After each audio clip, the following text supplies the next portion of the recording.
Assalamualaikum warahmatullahi wabarakatuh. Perkenalkan, nama saya Yuli Nurul Devilga, NIM 105190505. Saya di sini kelompok 11 akan membahas mengenai sejarah dan mayoritas Islam di Singapura. Yang pertama itu proses masuknya Islam di Singapura, yang sebagaimana di daerah lain di Asia Tenggara diselimuti legenda dan mitos. Akan tetapi, fakta sejarah dan temuan arkeologis dapat memastikan atau setidaknya menguatkan perkiraan bahwa Islam telah hadir di Singapura pada zaman dulu Tumasik atau sejak masa-masa awal negara pulau di ujung semenanjung Malaya ini terlibat dalam perdagangan internasional. Pada abad ke-10 sampai 11 Masehi telah terjadi the booming trade atau ledakan perdagangan di wilayah Asia Tenggara umumnya dan khususnya di Semenanjung Malaya. Ini terlibat dalam perdagangan internasional. Pada abad Hal ini memastikan seluruh pelabuhan atau kota laut dan pusat komersial di Selat Malaka, tak terkecuali Tumasik, ikut terlibat dalam perdagangan tersebut. Kota-kota pesisir merupakan wilayah yang pertama kali disinggahi para pedagang tersebut yang berasal dari Arab, Persia, India, dan Cina.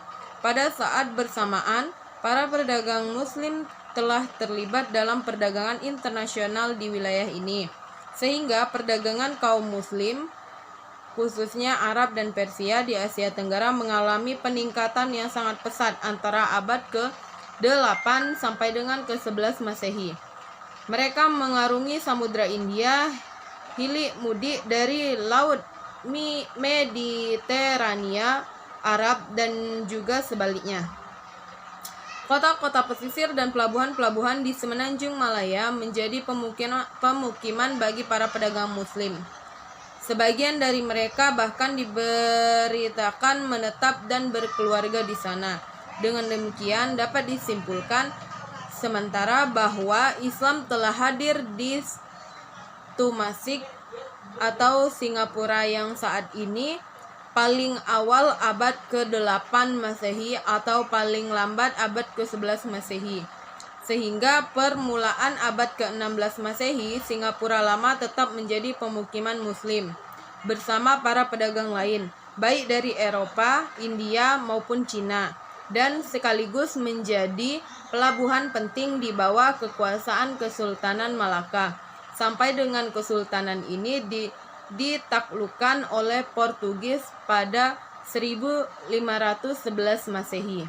Sehingga dapat disimpulkan masuknya Islam di Singapura itu terjadi atau dibawa atas perdagangan yang meliputi Singapura itu terletak pada tempat yang strategis, dan juga mayoritas Islam hingga pada saat ini itu sudah 15% itu merupakan mayoritas Muslim yang ada di Singapura.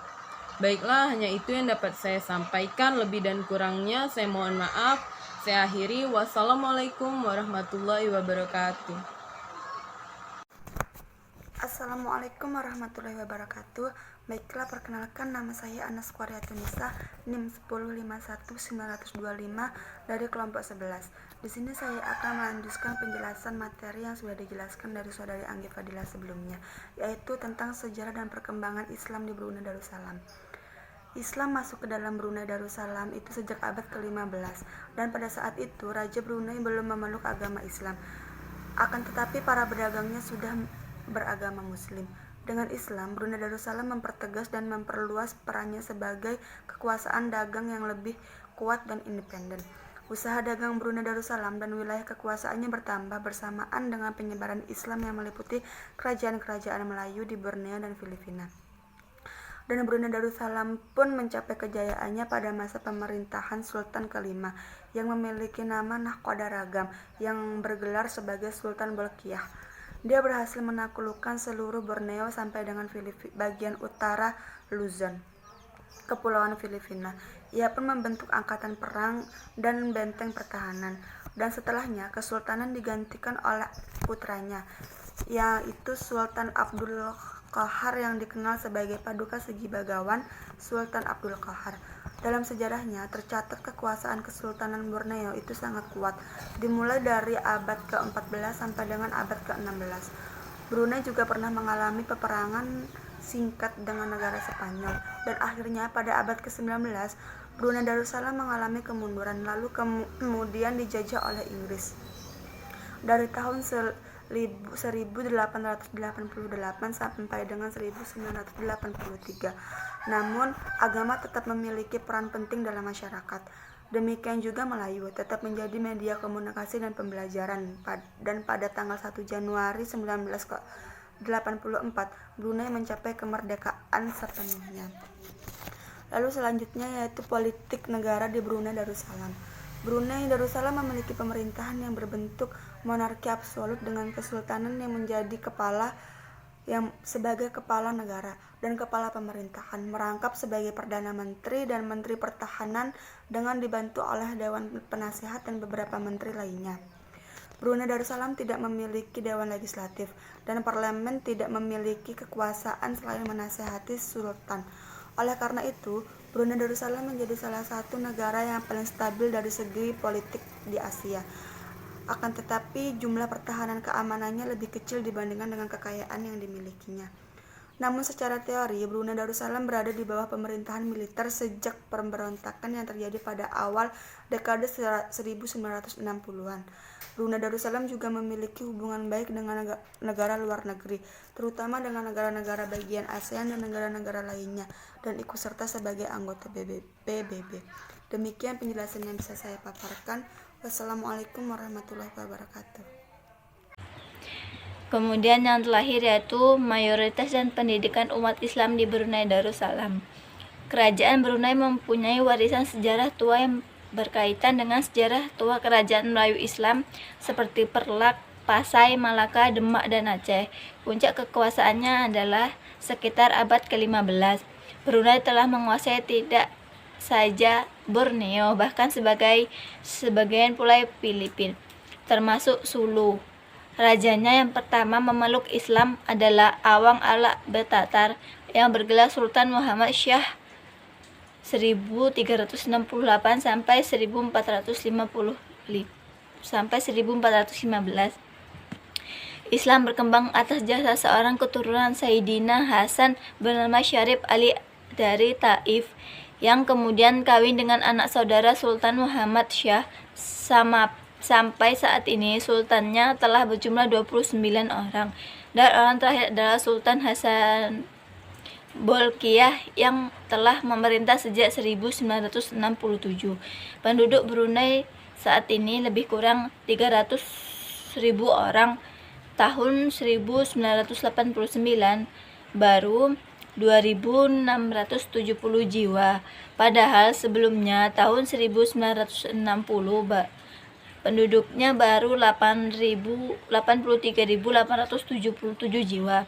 Kemudian tahun 1971 yaitu 136.253 jiwa. Sejak tahun 1950-an telah dikirim pelajar-pelajar ke luar negeri, terutama di Madrasah Al-Junaid di Singapura dan Al-Azhar Kairo. Pada tahun 1960-an telah ada lulusan Al-Azhar, LC, dan MA. Sejak adanya alumni Al-Junaid dan Al-Azhar tersebut, dibuatlah madrasah pendidikan sampai tingkat universitas diberikan secara cuma-cuma. Beasiswa kerajaan diberikan kepada mereka yang dianggap layak keluar negeri. Sampai dengan tahun 1984, sudah ada lebih kurang 2.000 orang yang belajar di luar negeri. Sampai dengan tahun 1972, pendidikan guru Brunei masih mengacu kepada sistem pendidikan guru di Johor, Malaysia. Cirinya penekanan pada pelajar Al-Quran dan ibadah sholat. Barulah pada tahun 1972 mereka mulai melakukan pendidikan agama sendiri. SLTA agama baru ada pada tahun 88. Semula di Brunei berlaku hukum Qanun Brunei yang mempunyai banyak persamaan dengan hukum Qanun Malaka, Johor, Pahang, Kadang, Riau, dan Pontianak.